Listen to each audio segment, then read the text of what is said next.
Esto es Charlas de Domingo, con Luz María Sierra. Hola a todos los que nos acompañan este día o por la mañana o a la hora que nos estén viendo. Qué bueno tener con nosotros hoy en este Charlas de Domingo a Diego Gómez. Diego Gómez, quien de ustedes no lo conozca, es yo creo que el investigador de temas económicos y de competitividad más importante de Antioquia. Él ha participado, hace muchos años ha participado en todos estos estudios de Visión Antioquia Siglo XXI, del proyecto de competitividad tanto de Antioquia como del país, en los POTs, en los planes de desarrollo. Él ha estudiado todo esto, lo que es el desarrollo económico, ¿no? El desarrollo social y económico de las... Y me lo encontré, no, ya te voy a dejar hablar, me lo encontré y me contó que estaba haciendo su tesis de su segundo doctorado. Y el tema me pareció apasionante y por eso lo traje, que seguramente muchos de ustedes lo conocen, pero lo traje para que nos hablara específicamente de esa tesis de grado. ¿Qué hubo, Diego? Le doy espacio para que salude, para seguirle ya preguntando y conversando. Muchas gracias, muchas gracias. Es un gusto estar contigo. La tesis trata de un tema que para mí se convirtió en el vehículo central para lograr transformar las sociedades, y son las empresas y los empresarios. Es que cuando Diego me contó que empezamos a hablar del tema del empresariado y cómo hoy lo fustigan tanto a los empresarios, cuando de pronto son como la base fundamental, y él me cuenta que además él ha estudiado los fenicios y los griegos, y entonces tiene una a lo largo de la historia ha revisado el papel de los empresarios en la construcción de las sociedades. Y a mí me parece que eso es interesante, que alguien nos ilustre, porque hoy por hoy, empezando por nuestro presidente de la República, los empresarios se volvió como un estigma, es decir, o quieren volverlo un estigma. Y yo creo que es momento de que empecemos a entender la importancia que tienen los empresarios en una sociedad. Y me quiero aprovechar de un evento.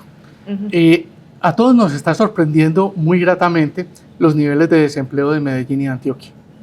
Niveles de desempleo a pesar de que las políticas públicas a nivel nacional son adversas para Antioquia. Se han suspendido las obras que venían haciéndose, no vienen los giros, viene golpeando durísimo Antioquia. Y a pesar de eso, Antioquia trae una inercia de 25 años, desde un momento muy oscuro, muy duro que tuvo Medellín en ese cuatrenio del 98 al 2002, y no por el alcalde y el gobernador, era por todas unas circunstancias que venían. El tema del narcotráfico. El tema de los paramilitares, el tema de las milicias, el tema de la enorme erosión que hubo en toda la estructura económica. Entonces teníamos una economía muy deprimida y una sociedad en muchos conflictos. Pero Antioquia se apropió de su palanca central en toda su historia, sus empresarios. Pero yo creo que usted trae a cuento el evento, porque efectivamente en El Colombiano hicimos esta semana un editorial en el que decíamos que Antioquia caminaba a pesar de Petro. Y el presidente Gustavo Petro respondió, porque mostrábamos, como usted dice, que el desempleo es el más bajito de todas las ciudades, que el crecimiento económico es tal vez el mejor de todas las ciudades, y que además se ha creado más empresas, que ha aumentado la creación de empresas, 30.000 solamente en los 69 municipios que cubre la Cámara de Comercio, mientras en el resto del país, por el contrario, no están creando empresas. Entonces queríamos mostrar la diferencia, pero ahí pues el presidente Gustavo Petro, que siempre está interesado en golpear a Antioquia, no sé por qué, pues que le duele, pero sí. Sacó un trino diciendo que eso no era verdad, que era él el que había potenciado a Antioquia. Entonces vale la pena hablar pero del tema. Lo interesante y lo bonito, y para que vamos a lo que sí es bello, es decenas, miles de amas de casa, de personas de ingresos medios o de jóvenes o de personas de ingresos altos han creado una cantidad de empresas bien interesantes. Son empresas de alto nivel de complejidad, lo que se llama el cambio en el indicador de complejidad económica de la ciudad. Y esas empresas están insertadas en la economía global. Esa gente está generando unas posibilidades y unas capacidades que no tenía la ciudad y que fue descubriendo progresivamente a partir de 2003-2004. Es que hay un librito que dice, tenemos que hacer estas cosas para salir adelante. Y ¿se hizo cuándo? ¿Con Antioquia Visión Siglo? Se hizo en el desarrollo de Visión Antioquia Siglo XXI y se hizo en el Planea. Y hoy por hoy eso también lo recogen nuevos planes como el de Antioquia Emergente, que muestra la potencialidad y todo lo que se está moviendo en Medellín de creación de estas empresas de alta complejidad que tienen buenos salarios y eso atrae a la gente. Ahí, por ejemplo, se decía, tenemos un potencial enorme de crear empresas de informática y de contenido. Tenemos un potencial enorme de crear empresas de biotecnología como aceites esenciales o de empresas ligadas a la medicina. Se hicieron un listado de 34 actividades económicas y de esas 34 actividades luego se priorizaron 13 y ahí salió toda una dinámica de emprendimiento y de transformación de las empresas. Muy liderada por los clústeres de la Cámara de Comercio. Liderada por los clústeres, liderada desde Ruta N, liderada desde el Comité Universidad Empresa Estado, liderada desde el Intergremial. Entonces ahora que el presidente no venga a decir que fue no, y eso no ocurre en meses. En meses, pero bueno, entonces volviendo al tema, cuéntenos un poco de dónde concluye usted de la importancia que tienen los empresarios en la construcción de una sociedad, porque por momentos al escucharlo a veces entiendo como que casi son los fundamentales, pues por lo que significa, por lo que hacen y por lo que significan. Me voy a permitir arrancar por una cosa bien técnica, bien ladrilluda. No. Así, dice por el cuento, no entiendo por lo ladrilludo. Pero es que es una anécdota muy bonita. Bueno, dele. Solow llega y saca todo un análisis econométrico y dice, la economía no crece ni por la mano de obra, ni crece por el capital. Crece por otra cosa. ¿Quién sacó ese estudio? Solow en 1946. Okay. Luego le dan el Nobel en el 88. Pero todo el mundo dice, y eso que no se explica, que se llama el residuo de Solow, que se entiende como la ignorancia que tenemos de la economía, ¿cómo lo explicamos? Pues en los últimos 30 años fuimos entendiendo que ese componente que no se entendía de Solow estaba ligado a la innovación, al emprendimiento y a cómo las sociedades aprenden a hacer nuevas cosas. Pero eso es muy complejo para un público general. No, porque es lo bonito de la cosa. Pues resulta que los empresarios son la clave para que se transformen las sociedades. Y los empresarios son la clave para que las sociedades aprendan a hacer nuevas cosas y para que las sociedades se cohesionen. Pero ahí viene el asunto. Si nos vamos para atrás en la historia, resulta que es que los empresarios son los que han estado detrás de la construcción de la civilización. Y han estado detrás de la construcción de la civilización porque han sido desde las actividades económicas que las sociedades se empezaron a organizar. Y se empezaron a organizar en ciudades. Y luego de empezarse a organizar en ciudades, se empezaron a organizar en cada vez redes de mayor complejidad. Y surgieron los comerciantes fenicios y los comerciantes de Creta y crearon la primer gran máquina de la humanidad que fueron los barcos.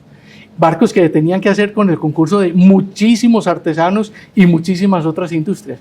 Y todo eso fue tejiendo. Que no lo hacía el Estado, que no lo hacían los gobernantes, pues aunque en esa época eran monarcas, pues eran...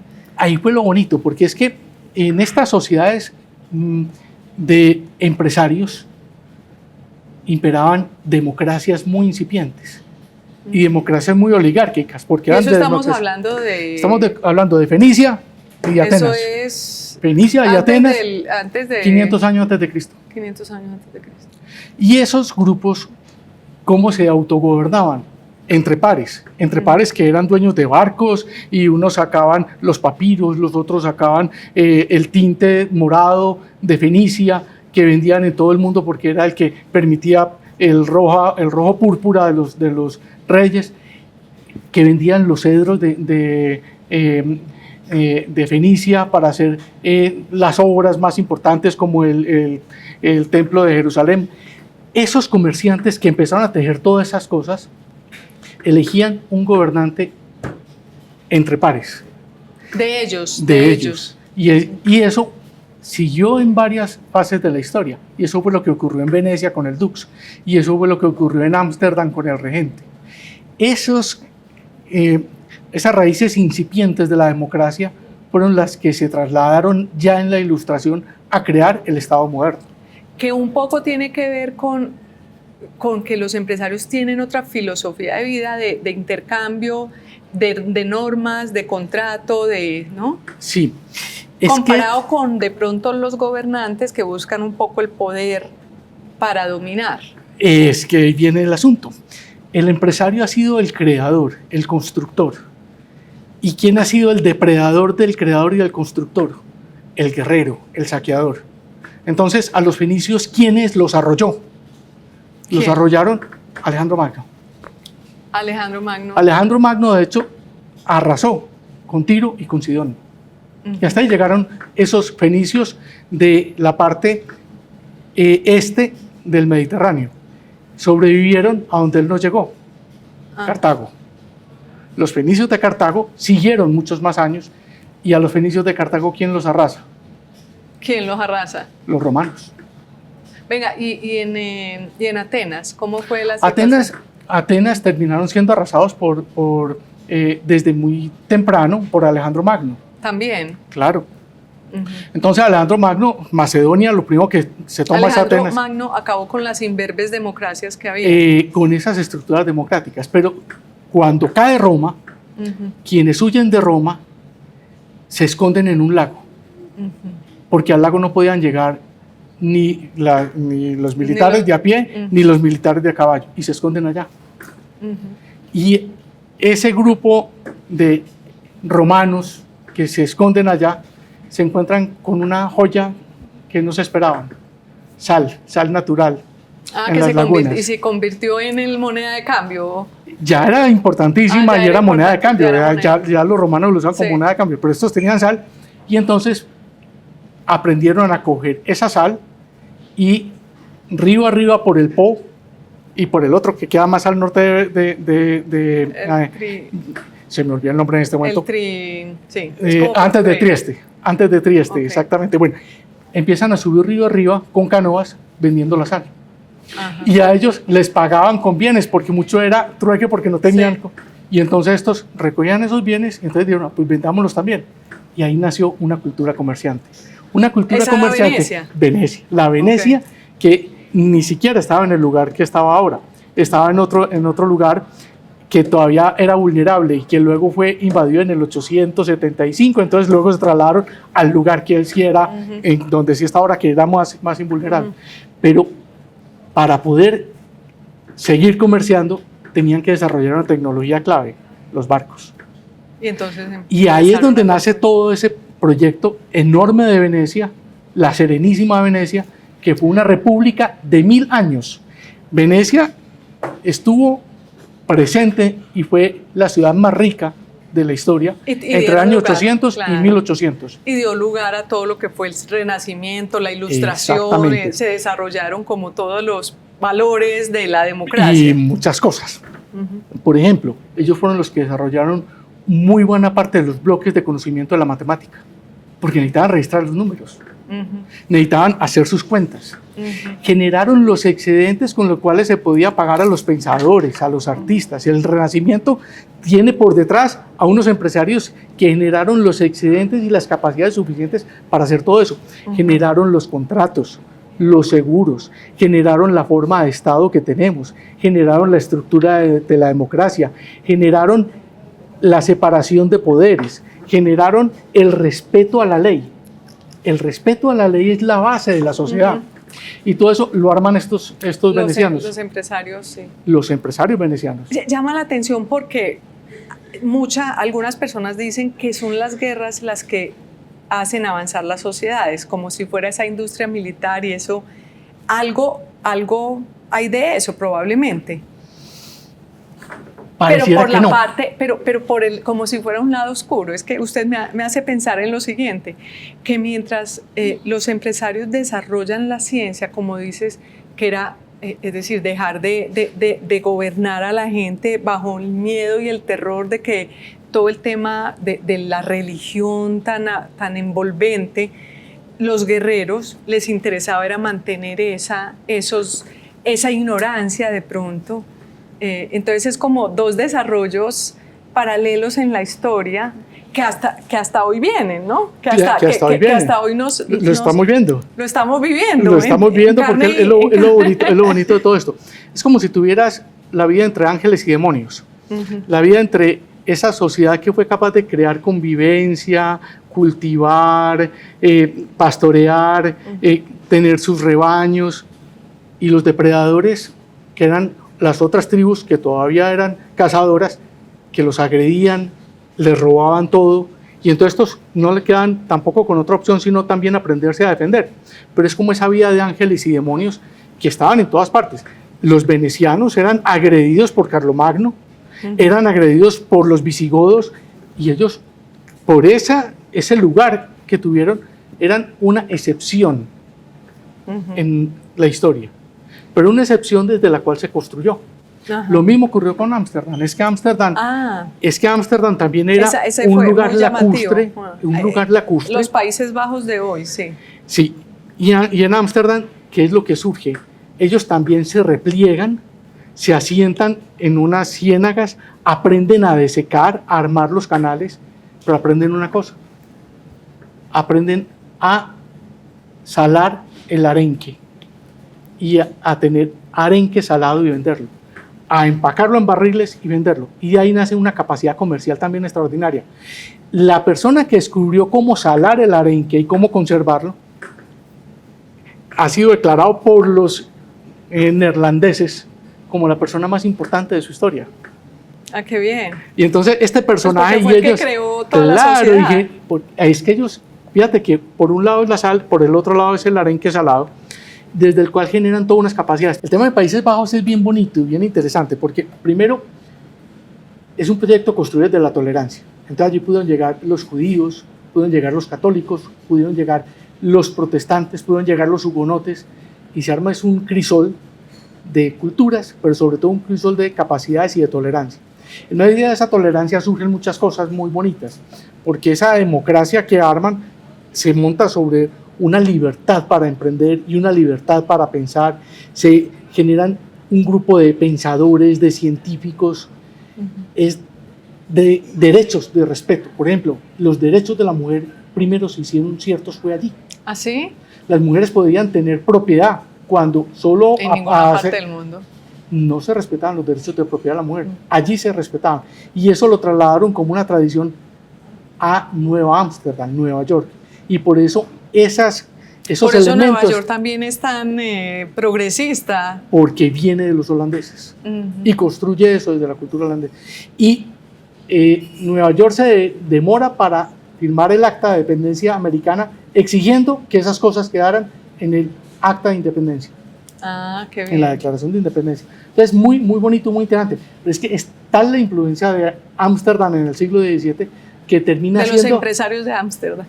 Que tenían un regente que termina siendo el regente de Países Bajos, quien se convierte en rey de Inglaterra y arma la Revolución Gloriosa, donde hace las grandes reformas en Inglaterra que luego habilitan la Revolución Industrial en Inglaterra.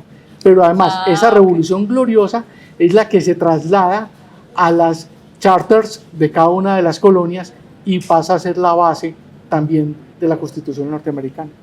Ah, maravillosa historia. Pero mira lo que generan en común los venecianos y los holandeses. Una capacidad naval impresionante. Porque el instrumento con el cual podían hacer lo que querían hacer era el barco. Los barcos. Y el barco, un barco te duraba... Pero además, curiosamente, les tocó empezar todo como a escondidas. Es decir, como que eran perseguidos. Eran marginales. Ellos son grandes poderes que surgen al margen, pero se convierten en las sociedades más ricas y capaces de esa sociedad. ¿Y qué opinamos? Yo no sé si todavía nos falta mucho por contar de esa época, porque es que se me ocurre saltar hasta Donald Trump, que es un gran empresario, pero es que el ángel y el demonio.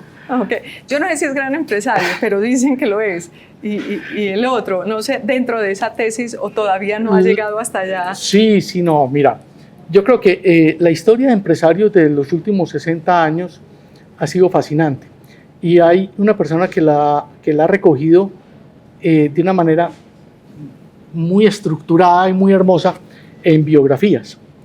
Y en biografías no solo de personas, biografías de tecnología. Historias completas. Walter Isaacson. Entonces Walter Isaacson, cuando cuenta toda la historia de la informática, es apasionante, porque es toda la creación de un gran proyecto de valor social que ha transformado toda nuestra existencia en los últimos. Él arranca la historia hacia 1947. Es más, arranca la historia en 1830 con Charles Babbage.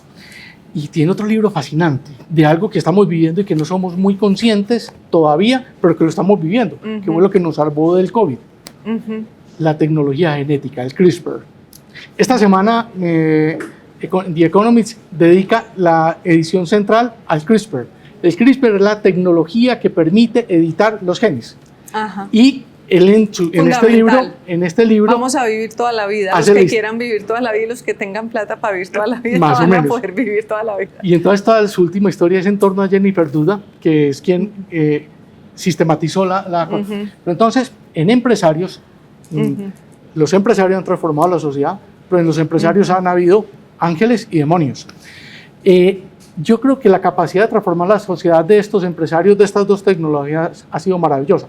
Pero hay también otros que, digamos, son más especuladores.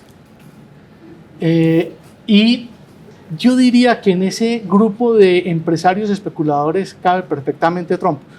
Yo trabajaba en la organización Corona por allá en el año 88-90 y trabajaba en la parte de planeación. Y estaba muy interesado en entender los ciclos de la construcción y los boom and bust. Y me encontré con un personaje muy complejo que era un especulador inmobiliario que había tumbado ya varios bancos y era un tumbador serial de bancos. Se llamaba Donald Trump. ¿Ah, sí? Y tenía la ambición de ser candidato desde 1989. Entonces yo vengo... ¿Y cómo se encontró? Es decir, en el análisis que hizo... En el análisis de desde esa época ya se sabía que era un... Trump era un especulador y había tumbado a muchos inversionistas. Es que él es reconocido. Es que Rubio tiene Marco Rubio tiene una frase cuando todavía no era trumpista, sino que estaba en la oposición, diciendo que cómo Estados Unidos iba a elegir un estafador reconocido. Y eso lo dijo hace 2 años, 3 años. Y ahora es su compañero. Que curiosamente el Economist también esta semana hace una lectura de Trump, hace una comparación muy rica que dice que prácticamente él fue a negociar, que quiere comprar el Golfo de México, que quiere comprar Groenlandia, que quiere acabar la guerra en Ucrania, que Ucrania le pague el apoyo con minerales, que todo es una transacción, que ha convertido el gobierno en una gran transacción. Y es más cruel todavía con la portada. En la portada aparece Trump como un mafioso y dice... Sí, como el líder de la mafia, más o menos. La política de los dones. Y aparecen atrás los demás dones, los demás capos. Y entonces pinta Putin. Decimos esto para decir que obviamente lo que pasa es que la palabra empresario se ha deformado también mucho. Es decir, tu historia tiene que ver con todos esos que construyen. Con los ángeles, no con los demonios. No con los ángeles, exacto, con los ángeles, porque hoy por hoy, incluso en la vida diaria se habla, para hablar de un contratista corrupto se le dice empresario, es decir, también hay un problema de definición de términos. Es mucho en Latinoamérica y específicamente en Argentina, empresario es casi que sinónimo de corrupto, pero es parte del problema latinoamericano. Sí, bueno, hablemos de ese. Porque en la ética protestante... que no es nuestra, la ética protestante es la de los anglosajones. Sí. Ser empresario, ser autónomo, ser libre y aportarle a la sociedad y ser muy rico es una expresión de una bendición de Dios y un encargo de Dios para que esa persona construya sociedad y haga el bien. Para ellos ser empresario es una forma de hacer el bien. Y entonces eso arranca desde la misma reforma luterana y viaja con los puritanos y viaja con todos los inmigrantes a Estados Unidos y se convierte en el eje de la ética norteamericana. En cambio nosotros al contrario. nosotros bastante distintos. Y eso se ve reflejado en muchos esquemas de valor. En la encuesta mundial de valores, cuando tú le preguntas a la Europa del Norte o a los norteamericanos de qué depende su futuro, dicen de estudiar, trabajar y emprender. Los latinoamericanos dicen de que alguien me ayude a conseguir un puesto. Impresionante. Es muy complicado. Dramático. Y se ubican en un cuadrante es donde un poco todo el tema de que es un sector que a veces nos gobierna o quiere gobernar, que siempre considera que son los subsidios la alternativa a los problemas, ¿no? Sí, con una ironía muy grande, que en la simpleza de Gustavo Bolívar anda atacando los subsidios diciendo que hay que acabarlos, que él le ha tocado ver familias que sobornan al encuestador del Sisbén para que los mantenga en un Sisbén bajo, que los subsidios están condenando a la gente a la pobreza, que hay que acabar con los subsidios. Y hasta el mismo Petro lo ha repetido, porque digamos que el mundo ha ido construyendo conciencia y digamos que hace parte de mi trabajo como esa fase en que la humanidad va encontrando esos valores profundos que han estado allí sumergidos, y a fin de cuentas un doctorado es hacer un aporte al conocimiento mundial, ¿no? Y esta conversación es parte de ese aporte. Pero para aterrizar aquí en Antioquia y en Colombia en el momento, volver a tomar el tema, este modelo de empresa paisa que se hizo pues durante casi más de un siglo, que fue tan importante, que se está ya acabando con el fin de pronto del GEA. ¿Qué análisis haces dentro de toda tu lectura de tesis sobre lo que ha sido el modelo paisa y para dónde vamos? Mira, Antioquia tuvo una fase de construcción de capacidades importante que digamos que fue de 1850 a 1910. En 1910 la Sociedad de Mejoras Públicas saca un librito que para promocionar Antioquia lo saca en inglés, en francés y en español. Un librito muy chiquitico. Dice, aquí hemos creado estas empresas y tenemos que crear estas empresas. Desde y saca un listado de empresas. Esas empresas que salen en ese librito de 1910 en conmemoración a los 100 años de la independencia, todas esas empresas las construyen en los siguientes 20 años. Y esa es toda la base de la industrialización paisa. Y en 1952, Antioquia, Medellín, era conocido como el Manchester de Latinoamérica. Y era la ciudad con mayor ingreso de Latinoamérica. Ahí hay una fase que... entonces no es ahora que llegó Petro que estamos viendo. No. Pero ahí nos llegó un mal muy profundo. El cepalinismo. La CEPAL.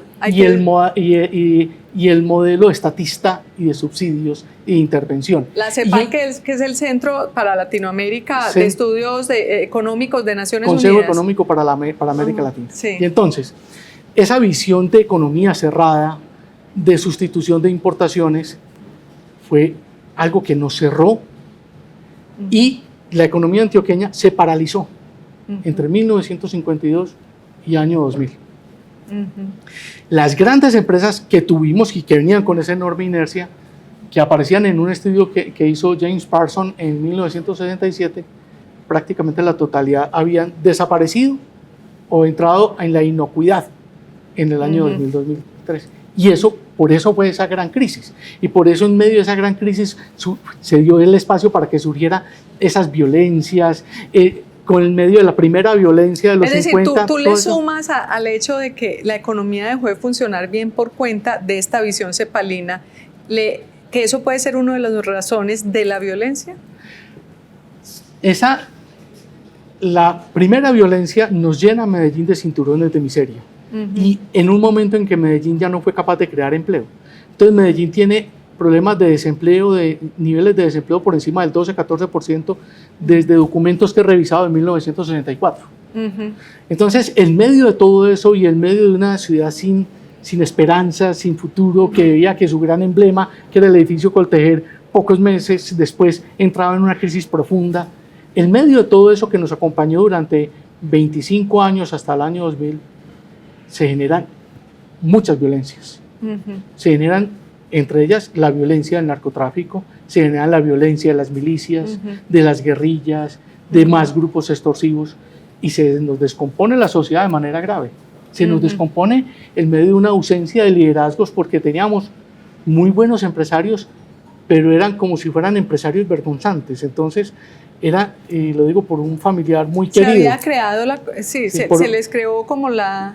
Sí, te lo digo por un familiar muy querido, que era presidente, era uno de los presidentes de las grandes.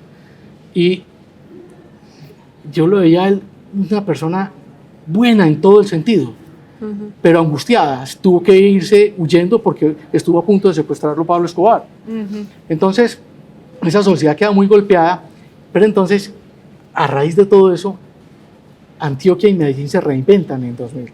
Es que la situación... En el 2000, en el cambio de siglo. Exactamente. Es que en ese momento, en medio de toda esa crisis, Antioquia le apuesta nuevamente a emprender, le apuesta a su capacidad de innovar, a su capacidad de crear. Y eso es lo que estamos viendo. Y eso es lo que estamos viendo en medio de una crisis enorme del país y que poco crecen las demás ciudades y que tienen altísimos niveles de desempleo. Medellín tiene el menor desempleo de su historia reciente. Mientras el país a duras penas crea 1.5, 2% de empleo en las demás ciudades, Medellín creó entre enero del año pasado y este año 6.75 más puestos de trabajo. Es decir, fácilmente, si fuera proporcional la creación de empleo al crecimiento del PIB, nuestra economía tiene que haber crecido más del 6.75%, cuando la economía colombiana creció el 1.7%. Eso no es porque hayamos tenido más inversión pública, no la hubo. Antes nos la quitaron. Y antes no solo nos quitaron la inversión pública, sino que nos enredaron la posibilidad de hacer cantidad de proyectos y obras. Claro. A pesar de todo eso, construimos. Dicen viceministros que han participado de los consejos de ministros de Gustavo Petro dice, no, para Antioquia nada, que si no han entendido. Tal cual. Sí. Esta mañana hablaba con un buen amigo que fue director de Planeación Nacional en el gobierno. Volvíamos a tocar eso y volvíamos a tocar todos esos problemas. Porque y entonces ahora, ¿hacia dónde vamos? Sí, no, mira, lo más importante es de que lo que nos planteábamos de futuro en todos los ejercicios de visión y de futuro y los siguientes que hemos hecho durante estos últimos 25 años, lo más bonito de todo es que eso lo que creó fue una dinámica de creación en la cual afortunadamente han emergido no solo las cosas que se han planteado, sino muchas extraordinariamente buenas. Por ejemplo, en esos años recuerdo ir al estadio y que empezaban a tocar, antes de que iniciaran los partidos de fútbol, unos muchachos reggaetoneros. Es que eso se convirtió en que esta ciudad se volvió un boom a nivel internacional en la cultura urbana. Eso es fantástico, eso no lo teníamos en mente, nadie le apostó a eso. No lo tenía. Absolutamente nadie le apostó a que Medellín fuera a ser un lugar. Hay unas cosas que salieron planificadas y otras que surgieron. Y otras que surgieron por la capacidad enorme y la belleza del espíritu de esta ciudad. La belleza del espíritu de esta ciudad es fantástica. Mira, nadie, no le apostábamos ni un centavito al turismo. Pues que si éramos una ciudad con 400 muertos y una ciudad que estaba proscrita por todas las agencias 400 internacionales. 400 muertos del año. No, más. Por 100.000 habitantes. Por 100.000 habitantes. Por 100.000 habitantes. Sí. Pues era lo más oscuro y horrible que... ¿A quién se le iba a ocurrir que Medellín, su proyecto fuera turismo? No, pero Medellín, el turismo encontró a Medellín. Y afortunadamente no un turismo muy básico. Bueno, tenemos problemas de turismo que tenemos que corregir, eso turismo tóxico de esos depredadores sexuales. No, pero es que tenemos más que turismo, visitantes de larga estancia y visitantes de tiempo parcial, nuevos habitantes de tiempo parcial. Y eso ha creado una nueva dinámica en esta ciudad. Y es totalmente distinto a lo que nosotros pensábamos. Y que seamos una ciudad icónica en nómadas digitales, que seamos una ciudad icónica para inversionistas, que vienen a estar aquí meses al año y montar empresas aquí y tienen su segunda residencia acá.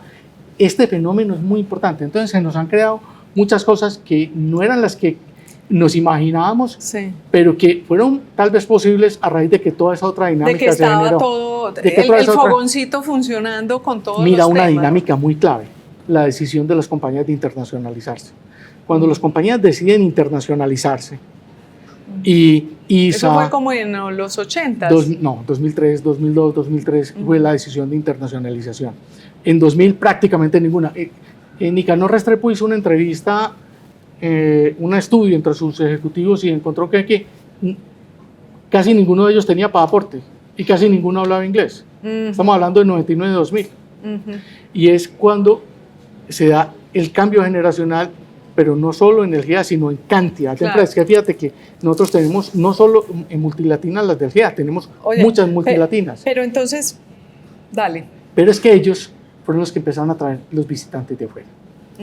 Y esos visitantes fueron los que generaron ese voz a voz poderosísimo. No fue Karol G ni Maluma ni... Karol G y Maluma fueron posteriores, bastante posteriores. Toda esa primera camada referenciación de que Medellín era una ciudad mágica que se estaba transformando. Yo creo que le hicieron mucho entre los empresarios y entre las multilaterales que tenían que venir aquí a ver qué estaba pasando. Y entonces esos visitantes fueron los que fueron atrayendo y atrayendo progresivamente, pero es que este es un proceso de construcción aditiva muy hermoso. Ya para concluir, que nos hemos pasado como el tiempo especificado,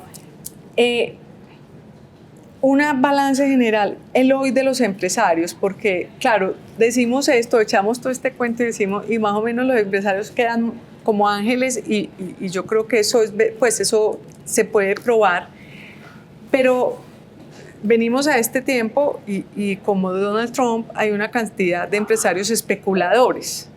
Sí. ¿Le están ganando la batalla a los empresarios especuladores a los empresarios ángeles? No, yo creo que son los empresarios constructores, los empresarios generadores de sociedad, los que siguen imperando y los que siguen generándonos las realidades. Trump pasará sin que haya huella ninguna, pero la huella profunda que ha dejado todos los que hicieron la transformación digital, hoy todos estamos viviendo en un mundo totalmente distinto al que estábamos en los 90. Todo lo que tenemos en redes, la posibilidad de hacer este programa, de que la gente lo vea en cualquier instante, que no tenga que ser en directo. La forma en que hacemos los negocios, la forma en que trabajamos, la forma en que hacemos empresas, hoy es totalmente distinta, gracias a una transformación digital. Eso es construido por empresarios. Solo ponte de referencia que nos pasa sin que nos demos cuenta. ¿Internet de qué gobierno depende? O la vacuna del COVID, que me acuerdo bien, que eso fue una competencia entre empresarios y entre estados que quisieron hacerla. Las de los estados fracasaron rotundamente, las de los empresarios funcionaron. Pero bueno, este tema nos da para mucho, pero quería solamente que provocáramos un poco la reflexión sobre la importancia de los empresarios en estas épocas en que se tiende a estigmatizarlos. Y de verdad lo que pasa es que algunos de los, comillas, empresarios más vistosos realmente puede que no sean los que están de verdad construyendo. Hay una cantidad de empresarios en este momento en algún lugar de la ciudad, de la región o del país construyendo, y pues a ellos les rendimos este homenaje. Muchas gracias, Diego, por estar con nosotros. Muchas gracias a ustedes por acompañarnos. Esto es Charlas de Domingo con Luz María Sierra.